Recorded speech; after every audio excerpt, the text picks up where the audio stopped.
ubuhoro bibe muri mwe biva ku Mana Data wa twese no ku Mwami wacu Yesu Kristo. Neema, amani kutoka kwa Bwana wetu iwe nanyi katika jina la Healing Jesus Campaign. Karibu katika kipindi cha Healing Jesus Campaign. Omwumva ni Apostle Paul Simon kuva mu ishengero Holy City of God Temple, Kenya, Nairobi. Mnayemsikia ni mtume Leopold Sabimana kutoka katika kanisa la Holy City of God Temple, Kenya, Nairobi.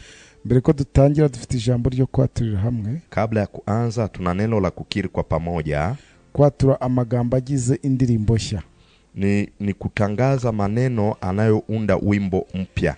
Ni wewe ukwiriye kwenda igitabo no kumena ibimenyetso bigifatanije. Ni wewe unayestahili kuchukua kitabu hiki na kuvunja mihuri yake. Kuko watambwe ugacungurira Imana abo miryango yose no mu ndimi zose. Kwa kuwa ulitolewa ukakomboa watu wa Mungu wa kila kabila, kila taifa, no moko yose no mahanga yose ubacunguje amaraso yawe.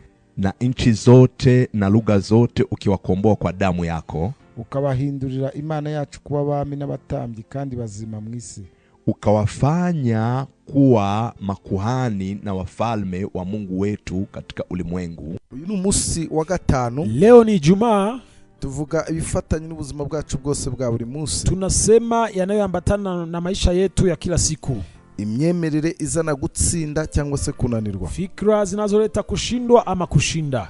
Ibyo wemera kandi wizera, unavyoviamini wewe, jya wibuka ko bifite imbaraga mu buzima bwawe. Kumbuke kwamba vina nguvu kwa maisha yako. So tugize iminsi tuvuga ku gutinya Imana. Tumekuwa na masiku tukiongea yanayoambatana na kumwogopa Mwenyezi Mungu. Muri isi dushakishirizamo imibereho. Tukisema kwamba kwenye hii dunia mahali tunapotafutisha maisha, muri isi dushakishirizamo ubuzima no gutera imbere. Kwenye hii dunia tunapotafutisha maendeleo na kusonga mbele, dukora ibishoboka byose. Tunafanya kila kitu. Kandi ni byiza gukora. Na ni vizuri kufanya kazi. Ibyo dukora byose. Lakini tunavyovifanya vyote, ni byiza ko tubikora dufite gutinya Imana. Ni vizuri tufanye tukiwa na kumwogopa Mwenyezi Mungu. Dufite gutinya Imana. Tukiwa na kumwogopa Mwenyezi Mungu. Iyo dusomye Imigani 14 guhera ku murongo wa 11. Tukisoma Midali 14 kuanzia mstari wa 11. Avuga ngo urugo rw'umunyabyaha ruzasenywa, ariko ihema ry'umukiranutsi rizakomera.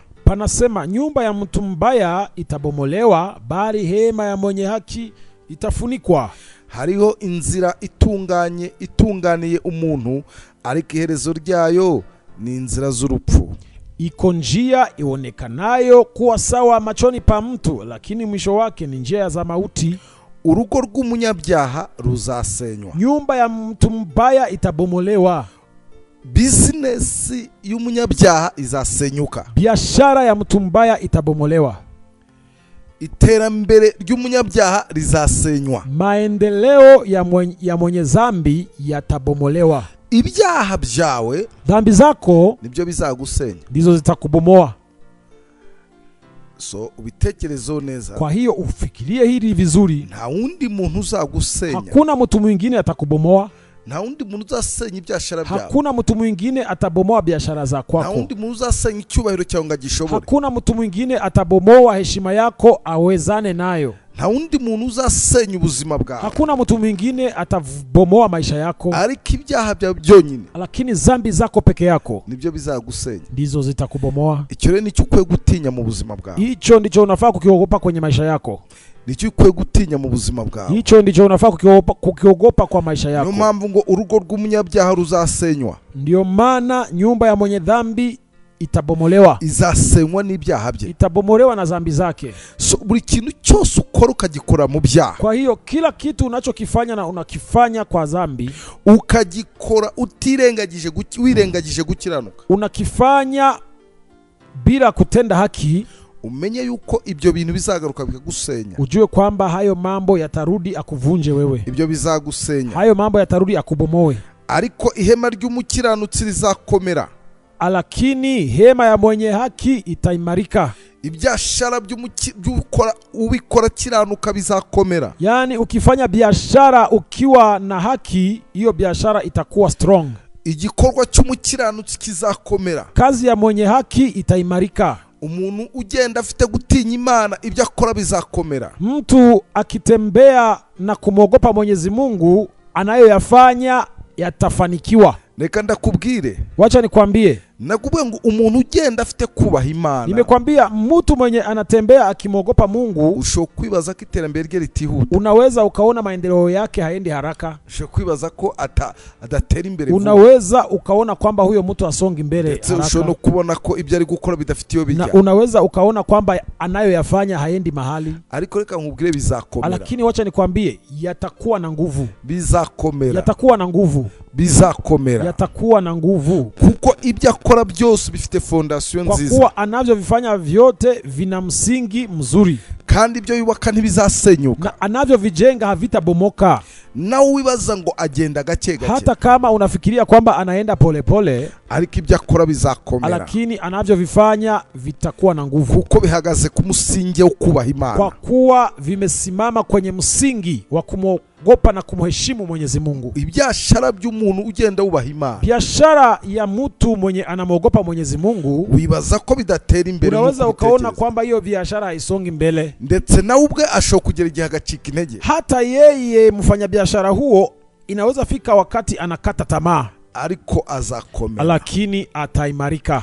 Ariko abantu bagenda batubaha Imana, lakini watu wenye wanatembea bila kumheshimu Mwenyezi Mungu bazasenywa, watabomolewa, bazasenywa, watabomolewa, bazabyubaka bikomere, watajenga mambo ya simame, ariko umunsi umwe bizasenyuka, lakini siku moja hayo mambo yote yatabomolewa. Kandi gitangaje na cha ajabu ni mu munsi umwe gusa, ni siku moja tu, ntibifata imisi byinshi, haichukui masiku mingi, bisenyuka umunsi umwe, yanabomoka kwa siku moja tu, arabyisenyera yeye mwenyewe anavunja kwa siku moja, kuko bitakorewe mu gukiranuka, kwa kuwa hayajafanyika kwa njia ya haki. So buri bwami bwose butubakiye mu gukiranuka, kwa hiyo ufalme wote wenye hujajengwa kwa haki buzasenyuka, utabomolewa. Niyo mpamvu nkubwira ngo, ndio maana nakwambia, muri ubu buzima, kwenye maisha haya, muri imibereho, kwenye life hii, ibyo dukora byose, tunayoyafanya yote, turashaka iterambere, tunahitaji maendeleo, kandi ni byiza, na ni ukweli, turarwana, tunapambana kugira ngo dutere imbere, ili tusonge mbele, kugira tubeho neza, ili tuishi vizuri, byose ni byiza, yote ni mazuri, kandi courage,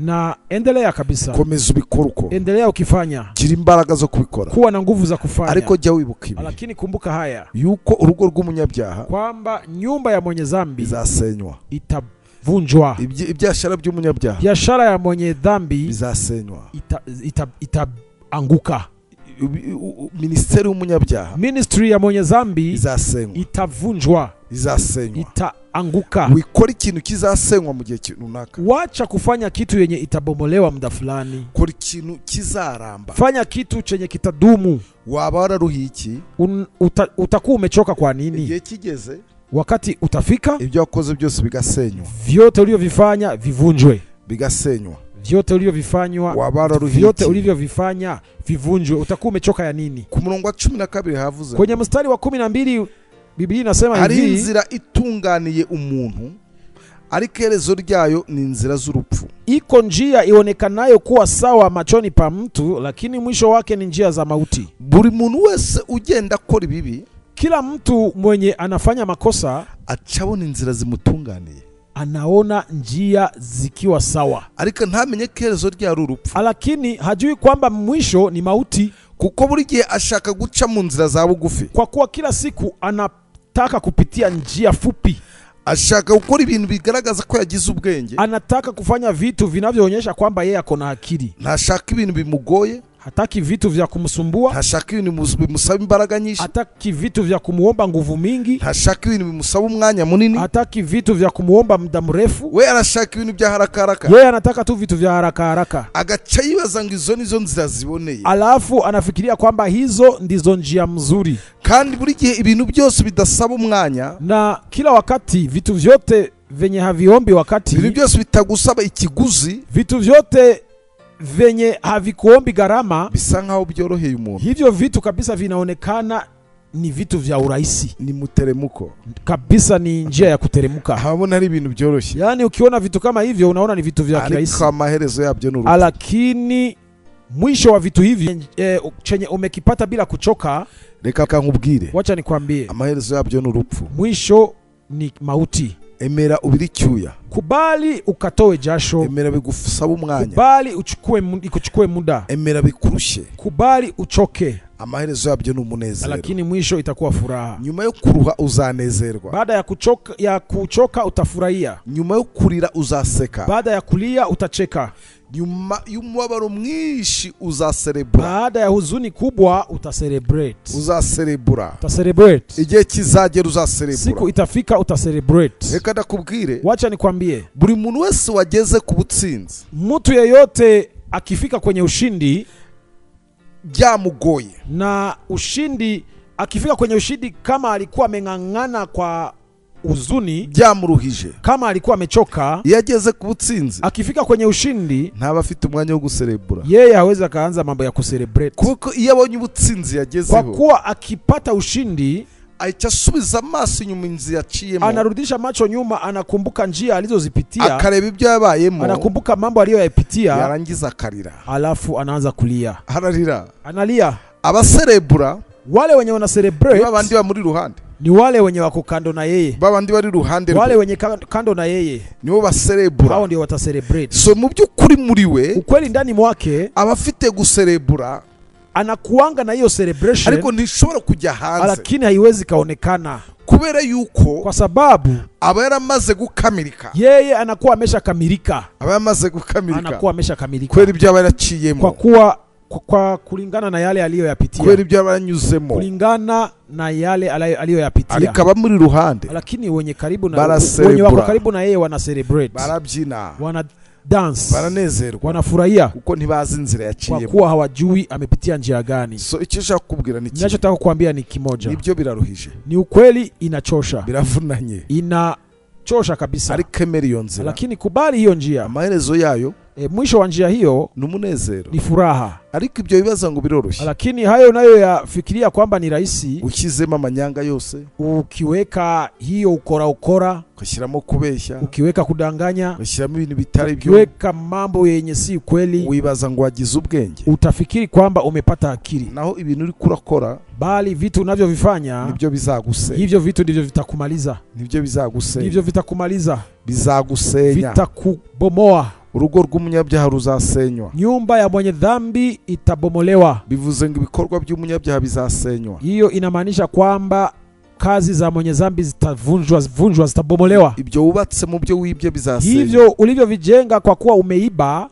vitavunjwa, ibyo bizasenywa, hivyo vitavunjwa. Ibyo biriho amaraso y'abantu bizasenywa, hivyo uko navyo vikiwa na damu ya watu vitavunjwa, bizasenywa, vitavunjwa. Ibyo ukora byose, hivyo unavyovifanya vyote, ubaha Imana, mheshimu Mwenyezi Mungu, utinye Imana, uogope Mwenyezi Mungu, cyongeyeho na kinachofuata ubahe abantu, uheshimu watu, ubaha abantu, uheshimu watu, kora, fanya kazi na ufanye kwa bidii, ariko ugire kubaha Imana, lakini umheshimu Mwenyezi Mungu na uheshimu watu, uzagira umugisha, utakuwa na baraka, uzagira umugisha, utakuwa na baraka. Ihema rya rizarindwa, hema lako litalindwa, business zazizarindwa, biashara zako zitalindwa, ubuzima bwawe buzarindwa, maisha yako yatalindwa, icyubahiro cyawe kizarindwa, heshima yako italindwa, imibereho izarindwa, life yako italindwa, uzabaho mu butsinzi, utaishi kwenye ushindi, kuko ibyo ufite byose, kwa kuwa unavyo vimiliki vyote, hakuna kitu kinavifuatilia, majwi ari nyuma yabyo, hakuna masauti yako nyuma ya vitu hivyo, agusakuriza, hakuna kabisa kelele kwa vitu hivyo, nabikurega hakurikirana, hakuna kitu kinavifuatilia, majwi ari nyuma yabyo, hakuna masauti yako nyuma ya vitu hivyo, agusakuriza, hakuna kabisa kelele kwa vitu hivyo, nabikurega, hakuna vinavyokushitaki. Uhagaze neza, umesimama vizuri, gukiranuka kw'Imana, wewe umesimama vizuri kwenye njia za haki. Imana iguhezagire, Mungu akubariki, ugire umugisha, uwe na baraka, usangiza abandi ubutumwa bwiza, ushare na wengine habari hii njema, usangiza abandi ubutumwa bwiza bwose wumva, kushare habari njema kwa watu wengine. Iyi voice note tukurungikira, hii voice tunayokutumia ndazi kibagira umumaro, ninajua inasaidia wengine pia, kandi si ukubeshya na si uongo. Nta wundi ujya ukurungikira bene ubutumwa, hakuna mtu mwingine anakutumia ujumbe huu, so rungikira abandi. Kwa hiyo na wewe tumia watu wengine, bizabagira umumaro, watafaidika. Imana iguhezagire cyane. Kwa hiyo Mungu akubariki sana, ugire umugisha, uwe na baraka. Shalom. Shalom. Ibuka nimero ya telefone, kumbuka ile namba ya simu +254 +254 743 942 942 757 757. fata nanjye gusengera isengesho. Omba pamoja nami. Nukuri kugirwa neza n'imbabazi bizanyuma y'imisi yose nyiriho, nanjye nzamunzu w'iteka iteka ryose. Amen. Hakika wema na fadhili zitanifuata siku zote za maisha yangu, nami nitakaa nyumbani mwa Bwana milele. Iteka gumugisha kurinde. Bwana akubariki na kukulinda. Iteka kumurikishiza amaso akugire neza. Bwana akuangazie uso wake na kukufadhili. Bwana akuinulie uso wake na kukupa amani kwa jina la Yesu. Amen. Shalom. Shalom.